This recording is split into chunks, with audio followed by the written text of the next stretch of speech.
नमस्कार, मैं अर्चना सिंह और आप देख रहे हैं तेजस भारत। देखिए, ये सरकार न्याय नहीं दे सकती और जब सत्ता में बैठे लोगों की ये नियत ये न हो कि न्याय मिलना हो, जो घटनाक्रम हुआ है, जो अलग अलग जगह से जानकारी हुई या मुझे कार्यकर्ता नेताओं से जानकारी हुई या जो अलग अलग यूट्यूबर्स या सोशल मीडिया में जो बात लिखी है या आई है, इसीलिए मैंने कहा कि जो जीरो टॉलरेंस की बात कर रहे हैं उन्हें उन तमाम अधिकारियों के खिलाफ कार्रवाई करनी चाहिए जिनकी वजह से ऐसी घटना घटी है। जिला पंचायत सदस्य पहले उनको मारा गया और अगर हम डीएम का पहला स्टेटमेंट मान लें, डीएम ने जो स्टेटमेंट दिया वहां का घटना होने के बाद जो पहला स्टेटमेंट दिया, उन्होंने कहा कि रिटेलिएट हुआ है कि एक घटना जब हुई और उसको देख करके परिवार के लोग आए और उसके बाद ये दूसरी घटना हुई।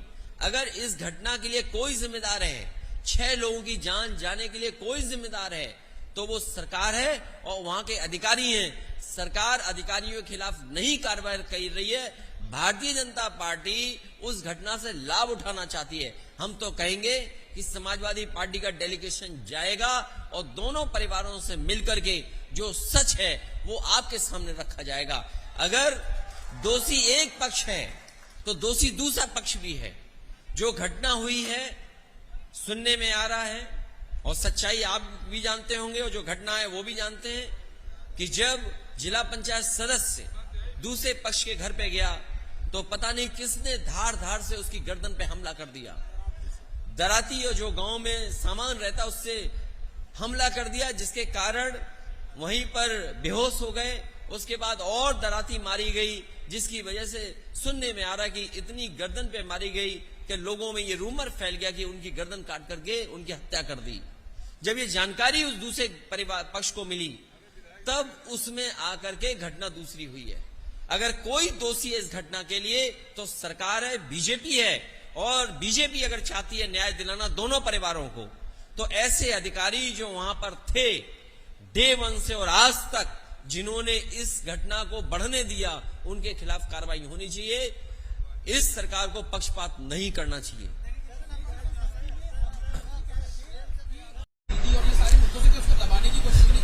बीजेपी कंफ्यूज हो गई कास्ट सेंसस के बाद।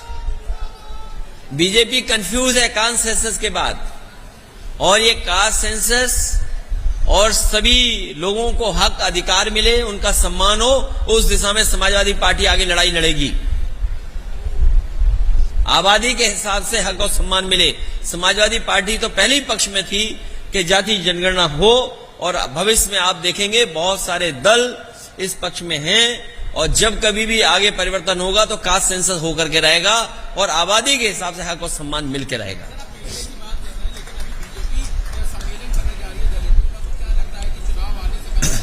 भारतीय जनता पार्टी का दलित सम्मेलन, पिछड़ा सम्मेलन उसी तरीके से है जिस तरीके से महिला आरक्षण है इनका।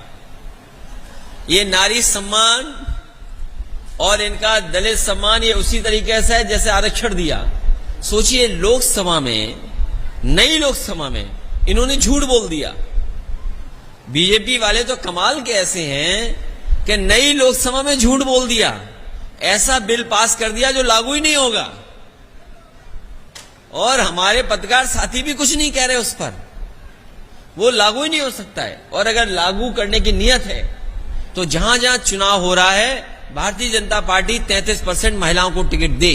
मध्य प्रदेश में दे 33% टिकट, राजस्थान में टिकट दे 33%, आपके झारखंड में, छत्तीसगढ़ में हो रहा है चुनाव, वहां दे।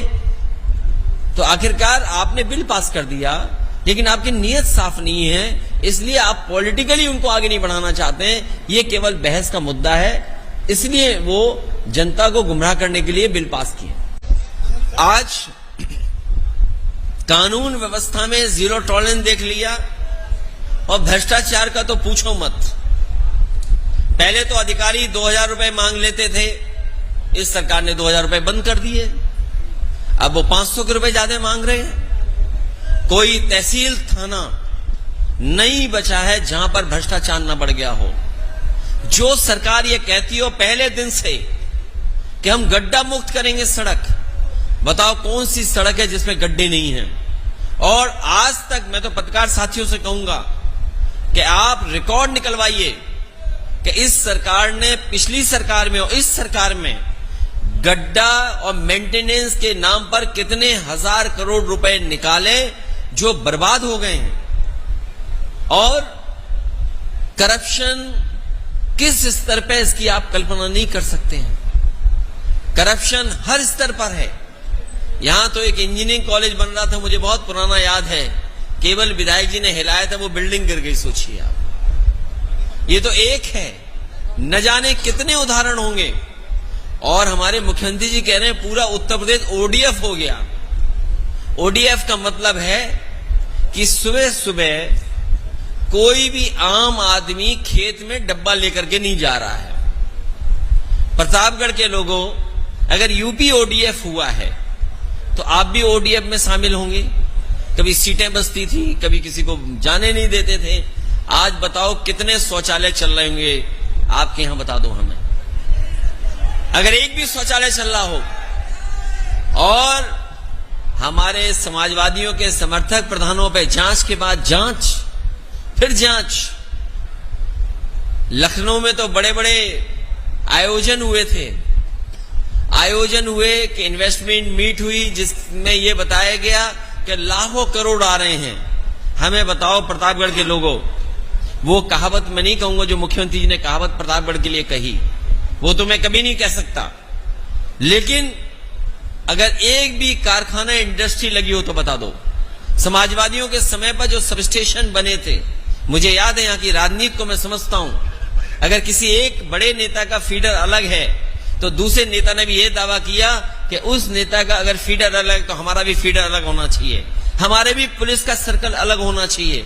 मैंने सबका स्वीकार किया, चाहे मुझे फीडर अलग करना पड़ा, चाहे मुझे सब स्टेशन ज्यादा देने पड़े हों, चाहे इंजीनियरिंग कॉलेज देना पड़ा हो, चाहे सड़क दोबारा बनानी पड़ी हो, पुल देना पड़ा हो।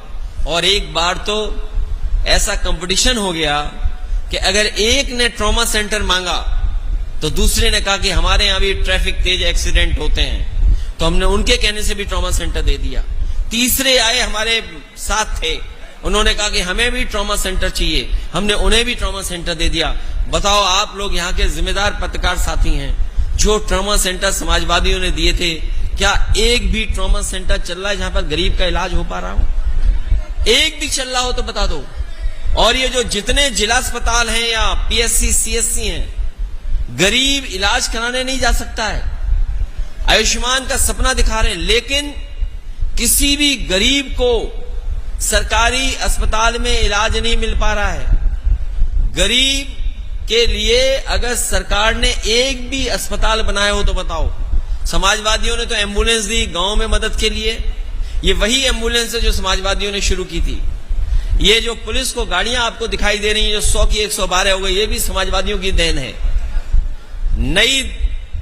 नई चीज देखी प्रतापगढ़ में। हालांकि शहर में मुझे एक कोने से दूसरे कोने में बहुत से अपने समाजवादी साथियों के घर जाने का मौका मिला मुझे। ये नई ट्रैफिक व्यवस्था पता नहीं किसके हाथ में दे दी है सरकार ने।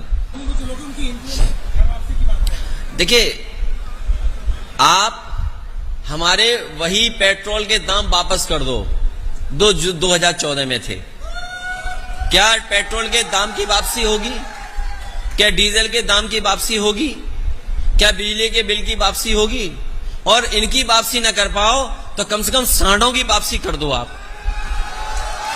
प्रतापगढ़ में 2000 सांड हैं शहर में, और जिस रास्ते आप आए होगे हर 5 किलोमीटर पे एक ने किसी ने मुलाकात की होगी आपसे भी। और उत्तर प्रदेश ऐसा प्रदेश बन गया है जिसमें हर दिन किसी न किसी की जान जा रही है, जानवरों के एक्सीडेंट से या सांड खेत से उठाकर के गरीब को फेंक दे रहा है। इसलिए अगर वापसी करनी है तो हम तो मुख्यमंत्री से कहेंगे कि ये सांड वापस ले जाओ आप।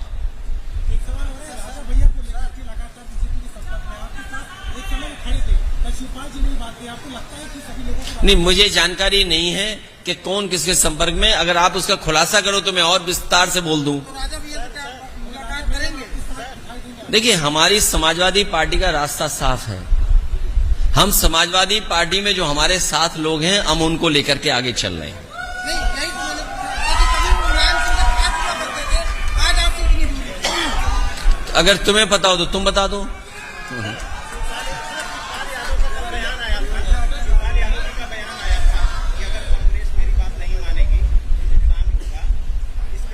देखिए, कौन किसकी बात मानेगा नहीं मानेगा सवाल वो नहीं है। समाजवादी पार्टी और इंडिया गठबंधन भारतीय जनता पार्टी को हराने का काम करेंगे। और अगर भारतीय जनता पार्टी ये तैयारी कर रही है कि 80 के 80 जीतेंगे, तो समाजवादी पार्टी, पीडीए, इंडिया गठबंधन भी ये तैयारी कर रहा है कि 80 के 80 भारतीय जनता पार्टी को सीटें हराई जाएंगी। ये आपको याद होगा, विधानसभा में हमारे मुख्यमंत्री की साइंस, हमारे मुख्यमंत्री का गणित, हमारे मुख्यमंत्री जी की जानकारी 46 में 56, 46 में 56, और अब तो जाति जनगणना की बात आ गई है। देखिए, जो जाति गणना से परिवर्तन आने वाला है, इसका सबने स्वागत किया है। और मुझे खुशी है इस बात की कि बहुत सारे दल जो कभी कास्ट सेंसस या आरक्षण के खिलाफ थे, वो भी उसके पक्ष में बोल रहे हैं। और अब तो बीजेपी को गरीब याद आने लगे। सोचो, वो बीजेपी जिसने नौकरी नहीं दी, रोजगार नहीं दिया, महंगाई बढ़ा दी, वो गरीबों को याद कर रही है। कोई उद्योग कारखाने नहीं लगे। और मैं अपने नौजवानों से कहना चाहता हूं, ये जो अग्निवीर में आधी अधूरी नौकरी नहीं चलेगी, आप लोकसभा में जिताइए और पहले जैसी फौज की भर्ती पाइए। आप फौज में जाना गर्व होता है, वर्दी पहनना एक सपना होता है। बताइए, बीजेपी ने राष्ट्र के साथ खिलवाड़ की, देश की सुरक्षा के साथ खिलवाड़ की, सीमाओं के साथ खिलवाड़ की, और आधी अधूरी नौकरी अग्निवीर नहीं चलेगी। हमारे नौजवानों को वर्दी पहनाने का सपना पक्की नौकरी से पूरा होगा, ये आधी अधूरी नौकरी से नहीं होने जा रहा है। और देश को जरूरत इसलिए है, किसी जमाने में किसी सरकार ने या उनकी सरकार में घटना हुई या ऐसी परिस्थितियां बनी कि बहुत सारा हिस्सा चीन ले गया। अभी अभी जो सरकार है उसने सोचो कहां चीन को बैठा दिया।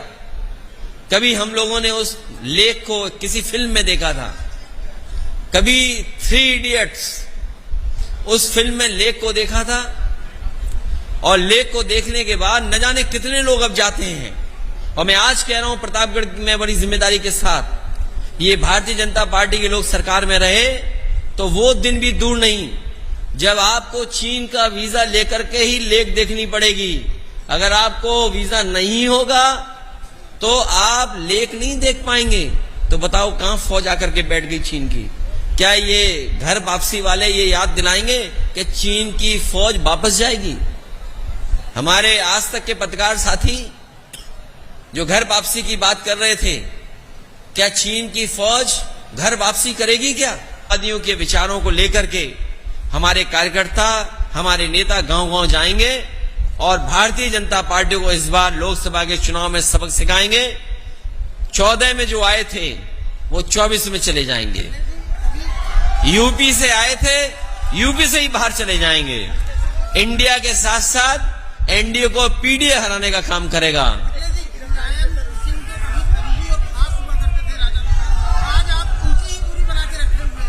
नहीं, ये कोई राष्ट्रीय मुद्दा नहीं है। मुझे दुख है इस बात का कि सरकार को ये लगता है कि जो खिलाफ है उसको गिरफ्तार कर लो, राजनेता है उनको गिरफ्तार कर लो, पत्रकार हैं उनको गिरफ्तार कर लो।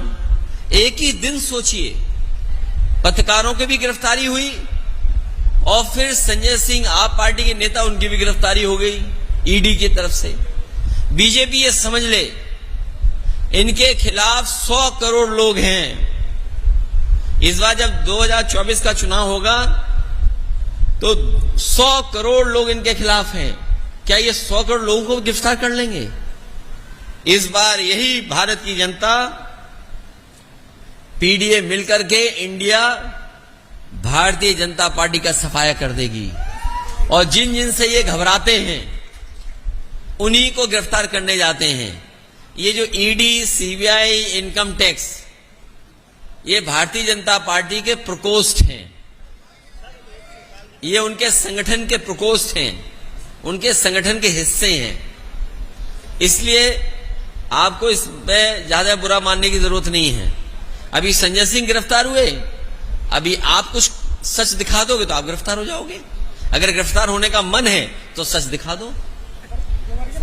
अगर बात करें कि अभी तक एक कहने की गिरफ्तारी हुई है और जबकि प्रेम प्रकाश यादव की भी हत्या, उस तरह से कोई गिरफ्तारी। देखिए, ये सरकार न्याय नहीं दे सकती और जब सत्ता में बैठे लोगों की नियत ये न हो कि न्याय मिलना हो। जो घटनाक्रम हुआ है, जो अलग अलग जगह से जानकारी हुई या मुझे कार्यकर्ता नेताओं से जानकारी हुई या जो अलग अलग यूट्यूबर्स या सोशल मीडिया में जो बात लिखी है या आई है, इसीलिए मैंने कहा कि जो जीरो टॉलरेंस की बात कर रहे हैं उन्हें उन तमाम अधिकारियों के खिलाफ कार्रवाई करनी चाहिए जिनकी वजह से ऐसी घटना घटी है। जिला पंचायत सदस्य, पहले उनको मारा गया और अगर हम डीएम का पहला स्टेटमेंट मान लें, डीएम ने जो स्टेटमेंट दिया वहां का घटना होने के बाद जो पहला स्टेटमेंट दिया, उन्होंने कहा कि रिटेलिएट हुआ है कि एक घटना जब हुई और उसको देख करके परिवार के लोग आए और उसके बाद ये दूसरी घटना हुई। अगर इस घटना के लिए कोई जिम्मेदार है, 6 लोगों की जान जाने के लिए कोई जिम्मेदार है तो वो सरकार है और वहां के अधिकारी हैं। सरकार अधिकारियों के खिलाफ नहीं कार्रवाई कर रही है। भारतीय जनता पार्टी उस घटना से लाभ उठाना चाहती है। हम तो कहेंगे कि समाजवादी पार्टी का डेलीगेशन जाएगा और दोनों परिवारों से मिलकर के जो सच है वो आपके सामने रखा जाएगा। अगर दोषी एक पक्ष है तो दोषी दूसरा पक्ष भी है। जो घटना हुई है सुनने में आ रहा है और सच्चाई आप भी जानते होंगे और जो घटना है वो भी जानते हैं कि जब जिला पंचायत सदस्य दूसरे पक्ष के घर पे गया तो पता नहीं किसने धार धार से उसकी गर्दन पे हमला कर दिया। दराती और जो गांव में सामान रहता उससे हमला कर दिया, जिसके कारण वहीं पर बेहोश हो गए।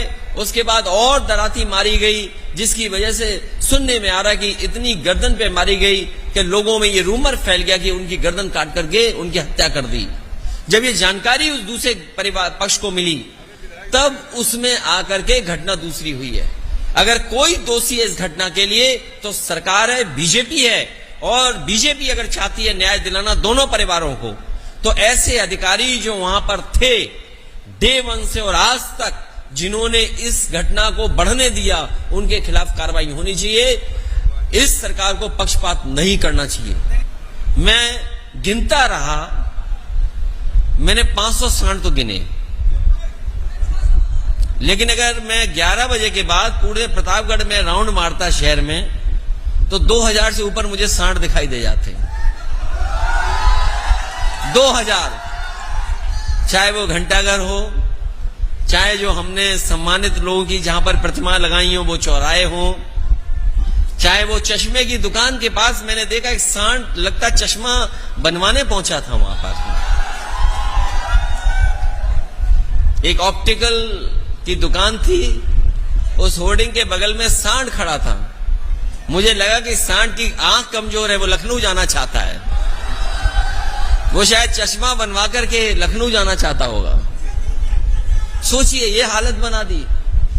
और गेहूं, धान की तैयारी नहीं, और गेहूं प्राइवेट कंपनियों ने खरीद लिया, सब बिक गया गेहूं, और धान की खरीद की कोई तैयारी नहीं है। हमारे किसानों का ऐसे ही धान खरीद लिया जाएगा। ये जो बिजली आ रही है और नहीं आ रही है कभी कभी, और जो बिल ज्यादा आ रहा है, अभी तक बीजेपी ने 1 यूनिट बिजली नहीं बनाई है। 1 यूनिट, 1 बिजली नहीं बनाई, और बिजली का बिल लगातार बढ़ाते चले जा रहे हैं।